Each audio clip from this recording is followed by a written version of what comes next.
ಮಾಡೀನಿ. ಮೊದಲನೇ ಬಾರಿಗೆ ಸಮಾಜ ದೃಷ್ಟಿಯಿಂದ ಮೊದಲನೇ ಬಾರಿ ಪತ್ರಿಕಾಗೋಷ್ಠಿ ಕುಂತು ಸಮಾಜದ ಇತಿಹಾಸ ಅಣ್ಣವ್ರು ಒಂದು ಸ್ವಲ್ಪ ಹೇಳಿದರು. ಅದಕ್ಕಿಂತ ಪೂರ್ವದಲ್ಲಿ ಏನಾಗಿದೆ ಒಂದು ಸ್ವಲ್ಪ ಹೇಳಿ ಆಮೇಲೆ ನನ್ನ ವಿಷಯಕ್ಕೆ ಬರ್ತೀನಿ. 1988ನೇ ಇಸ್ವಿಗೆ ಗದಗನಲ್ಲಿ ಬಿ ಹನುಮನಾಳ್ ಅಂಥೇಳಿ ಒಬ್ಬರು ಸರ್ ಅವರು ಒಂದಿಷ್ಟು ಜನರನ್ನು ಕೂಡಿಸಿ ಸಮಾಜ ಕಟ್ಟುವಂಥ ಪ್ರಯತ್ನ ಮಾಡಿದ್ರು. ಅಷ್ಟು ಅವರಿಗೆ ಯಶಸ್ವಿ ಸಿಗಲಿಲ್ಲ. ಆದ್ರೆ ನಿರಂತರವಾಗಿ ಪ್ರಯತ್ನ ಮಾಡ್ತಾ ಬಂದಾಗ 1992-93ನೇ ಇಸ್ವಿಗೆ ವೀರಪ್ಪ ಮೊಯ್ಲಿಯವರು ಮುಖ್ಯಮಂತ್ರಿ ಇದ್ದಾಗ ಅನ್ನಿಸ್ತದ. ಆ ಸಮಯದಲ್ಲಿ ಒಂದು ದೊಡ್ಡ ಸಮಾವೇಶ ಆಯಿತು ಎಲ್ಲಿ ಯಲಬುರ್ಗದಾಗ, ಕೊಪ್ಪಳ ಜಿಲ್ಲೆ. ಉದ್ಘಾಟಕರಾಗಿ ಮುಖ್ಯಮಂತ್ರಿಗಳು ಬಂದರು. ಆಮೇಲೆ 94ನೇ ಇಸ್ವಿಗೆ ಮತ್ತೊಂದು ದೊಡ್ಡ ಸಮಾವೇಶ ಆಯಿತು. ಆವಾಗ ಜನತಾದಳದ ಸರ್ಕಾರ ಇತ್ತು. ಸನ್ಮಾನ್ಯ ದೇವೇಗೌಡರು, ಬೊಮ್ಮಾಯಿ ಅವರು, SR ಬೊಮ್ಮಾಯಿ ಅವರು ತಂದೆಯವರು, ಹಾಗೂ ಹೆಗಡೆಯವರು, ರಾಮಕೃಷ್ಣ ಹೆಗಡೆ ಅವರನ್ನು ಕರೆಸಿ ಒಂದು ಕಾರ್ಯಕ್ರಮ ಮಾಡಿ PC ಸಿದ್ದನಗೌಡರು ಮಂತ್ರಿ ಇದ್ರು, ಅವರ ನೇತೃತ್ವದಾಗ ಒಂದು ಕಾರ್ಯಕ್ರಮ ಆಯಿತು. ಹಿಂಗೆ ಭಾಳಷ್ಟು ಪ್ರಯತ್ನದಿಂದ, ಹೋರಾಟದಿಂದ ಒಂದು ಸಮಾಜ ಸಂಘಟನೆ ಆಯಿತು. ಮುಂದೆ 96ನೇ ಇಸ್ವಿಗೆ ಅನ್ನಿಸ್ತದ ಒಂದು ಸಂಘ ನೋಂದಣಿ ಮಾಡ್ಬೇಕಂತೇಳಿ ರಾಜ್ಯ ಮಟ್ಟದ ಸಂಘ ನೋಂದಣಿ ಆಯಿತು.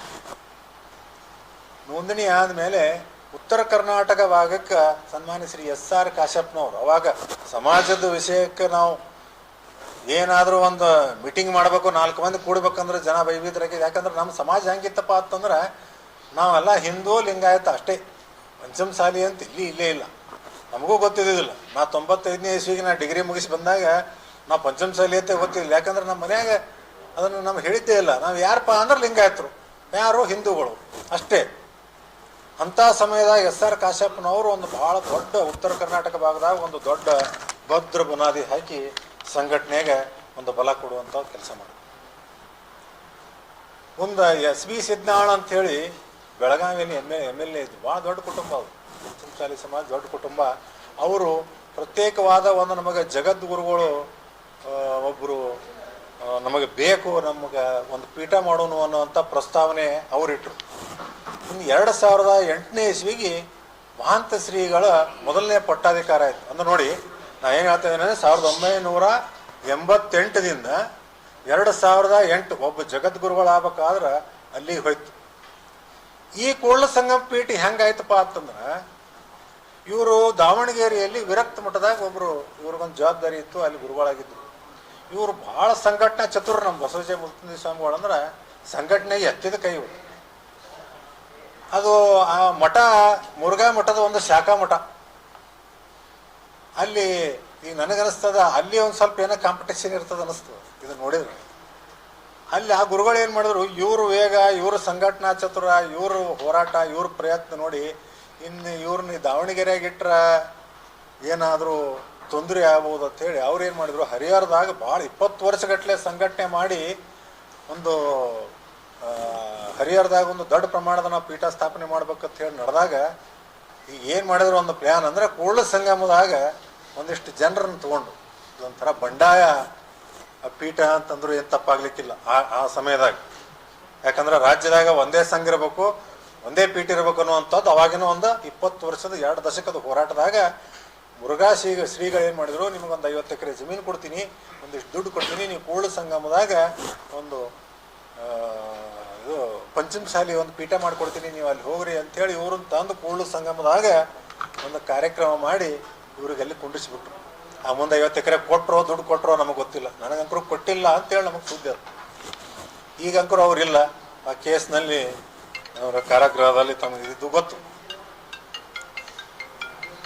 ಇಷ್ಟಾಗಿ ಏನಾಯ್ತಪ್ಪ ಅಂತಂದ್ರೆ, ಒಂದು ಹರಿಹರ ಪೀಠ, ಒಂದು ಕೂಡಲ ಸಂಗಮ ಪೀಠ, 2 ಪೀಠ ಆದಮೇಲೆ ನಮ್ಮ ಸಮಾಜ ಬಾಂಧವರಲ್ಲಿ ಒಂದಿಷ್ಟು ಗೊಂದಲ ಇತ್ತು. ಆದ್ರೆ ನಾವು ಮೊದಲಿಂದ ಇಡೀ ಬಿಜಾಪುರಲ್ಲ, ಬೀದರ್ ಹಿಡ್ಕೊಂಡು ಚಾಮರಾಜನಗರವರೆಗೆ ಹರಿಹರ ಪೀಠ ಒಂದೇ ಇತ್ತು. ಆದ್ರೆ ಮಹಾಂತ ಶ್ರೀಗಳ ಲಿಂಗೈಕ್ಯ ಆದ ನಂತರ ಸ್ವಲ್ಪ ಅಲ್ಲಿ ಆ ಪೀಠದ ಕೆಲಸ ಸ್ವಲ್ಪ ಕಡಿಮೆ ಆಗಲಿಕ್ಕೆ ಸ್ಟಾರ್ಟ್ ಆಯ್ತು. ಅದು ಕಡಿಮೆ ಆದಮೇಲೆ ಉತ್ತರ ಕರ್ನಾಟಕದ ನಮ್ಮ ಬಸವಜ ಮೃತ್ಯುಂಜಯ ಶ್ರೀಗಳು ಭಾಳ ವೇಗವಾಗಿ ಕೆಲಸ ಮಾಡೋರು, ಎಲ್ಲರಿಗೂ ಒಟ್ಟು ಆಕರ್ಷಣೆ ಉಂಟು ಮಾಡಿದ್ರು. ನಾವು ಎಲ್ಲ ಅಂದ್ವಿ, ಉತ್ತರ ಕರ್ನಾಟಕ ಭಾಗದಾಗ ನಮ್ಮ ಬಸವಜ ಮೃತ್ಯುಂಜಯ ಶ್ರೀಗಳನ್ನ ನಾವು ಪರಿಚಯಿಸೋಣ. ಆ ಕಡೆ ಹರಿಹರದಿಂದ ಆ ಕಡೆ ಕೆಳಗಿನ ಭಾಗಕ್ಕೆ ದಕ್ಷಿಣಕ್ಕೆ ಹರಿಹರ ಪೀಠದವ್ರು ಇರಲಿ ಅಂಥೇಳಿ ನಾವೆಲ್ಲ ಸಮಾಜ ಬಾಂಧವ್ರು ಭಾಳಷ್ಟು ಜನ ಇದರಲ್ಲಿ ನಾವೆಲ್ಲ ಸಮಾಜ ಬಾಂಧವ್ರು ಏನು ಹೇಳಿದಪ್ಪ ಅಂತಂದ್ರೆ ಗುರುಗಳು ಎಲ್ಲ ಕಾರ್ಯಕ್ರಮಕ್ಕೆ ಬರ್ತಾರೆ, ನಮ್ಮ ನೋವು ನಲಿವಿಗೆ ಎಲ್ಲಿದ್ದರೂ ಬರ್ತಾರೆ. ಅದಕ್ಕೆ ಏನೇ ಕಾರ್ಯಕ್ರಮ ನಮ್ಮ ಸಮಾಜ ಬಾಂಧವ್ರದಿದ್ರು ಅವರಿಗೆ ಕರೆ ಮಾಡಿ ಹೇಳ್ರಿ, ಅವ್ರು ಬರ್ತಾರೆ. ನೀವು ದಕ್ಷಿಣ ಕೊಡೋದು ಆಗಲಿ ಬಿಡಲಿ, ಒಟ್ಟು ಅವ್ರ ಕಾರ್ಯಕ್ರಮಕ್ಕೆ ಕರೆಸ್ರಿ ಅಂತೇಳಿ ನಾವು ಇಷ್ಟು ಅವ್ರಿಗೆ ಪ್ರಚಾರ ಕೊಟ್ಟಿವಿ, ಇಷ್ಟು ಒತ್ತು ಕೊಟ್ಟಿವಿ, ಅದು ಹೇಳಕ್ಕೆ ಸಾಧ್ಯ ಇಲ್ಲ. ಆ ಮಟ್ಟಕ್ಕೆ ನಾವು ಅವರಿಗೆ ಪುಷ್ ಮಾಡಿದ್ವಿ ಗುರುಗಳಿಗೆ. ಪ್ರತಿಯೊಂದು ನಮ್ಮಲ್ಲಿ ಲಗ್ನ ಕಾರಣ ಏನೇ ಇದ್ರೆ ಒಂದು ಸಣ್ಣ ಹುಡುಗಿಯರಿ ಕಾರ್ಯಕ್ರಮ ಇದ್ರು ನೀವು ಕರೀರಿ ನಮ್ಮ ಬಸವಜಯ ಮೃತ್ಯುಂಜಯ ಶ್ರೀಗಳಿಗೆ ಅಂತೇಳಿ ಅಂಥ ಒಂದು ನಾವು ಸಂದೇಶ ರವಾನೆ ಮಾಡಿದ್ವಿ. ಆ ರೀತಿ ಅವರು ಕೂಡ ಸಂಘಟನೆ ಕೆಲಸ ಮಾಡಿದ್ರು. ಆದರೆ ಏನಾಯ್ತಪ್ಪ ಅಂದ್ರೆ ದಂಡಿಗೆ ಬಂದು ಅವರು ವಿಚಾರಗಳ ಬದಲಾವಣೆ ಕಾಣ್ಲಿಕ್ಕೆ ಸ್ಟಾರ್ಟ್ ಆಯ್ತು. ಎಲ್ಲಿಪ್ಪ ಅಂತಂದ್ರೆ ಅವರು ಪ್ರಗತಿಪರರು ವಿಚಾರವಾದಿಗಳ ಸಂಘ ಹೆಚ್ಚಾಯ್ತು. ಅವರು ಬಾಯಿಲೆ ನಾವು ಹಿಂದೂ ಅಂತ ಅನ್ನಂಗಿಲ್ಲ, ವೀರಶೈವ ಅಂತ ಅನ್ನಂಗಿಲ್ಲ. ತಾವು ನೋಡಿರ್ಬೋದು ಅವ್ರ ಹೆಸರು ಹೆಂಗಿರ್ತದೆ ಅಂದ್ರೆ ಲಿಂಗಾಯತ ಪಂಚಮಸಾಲಿ ಅಂತ ಮಾತ್ರ ಇರ್ತದೆ. ಹರಿಹರ ಪೀಠದವ್ರು ಹಂಗಿಲ್ಲ, ವೀರಶೈವ ಲಿಂಗಾಯತ ಪಂಚಮಸಾಲಿ ಅಂತ ಇರ್ತದೆ. ಭಾಳ ದೊಡ್ಡ ಡಿಫ್ರೆನ್ಸ್ ಅದು. ಹರಿಹರ ಪೀಠದವ್ರು ನಾವು ಹಿಂದೂ ಅಲ್ಲ ಅಂತ ಅನ್ನೋದಿಲ್ಲ, ಆದರೆ ಕೂಡಲ ಸಂಗಮ ಪೀಠದಲ್ಲಿ ನಾವು ಹಿಂದೂ ಅಲ್ಲ ಅಂತೇಳಿ ಇವರು ಸ್ಪಷ್ಟವಾಗಿ ಒಂದು ಲಿಂಗಾಯತ ಧರ್ಮದ ಏನು ಹೋರಾಟ ಆಯಿತು ಅಗದಿ ಮುಂಚೂಣಿಯಲ್ಲಿ ಅವ್ರು ಕೆಲಸ ಮಾಡೋಕ್ಕೆ ಪ್ರಾರಂಭ ಮಾಡಿದ್ರು.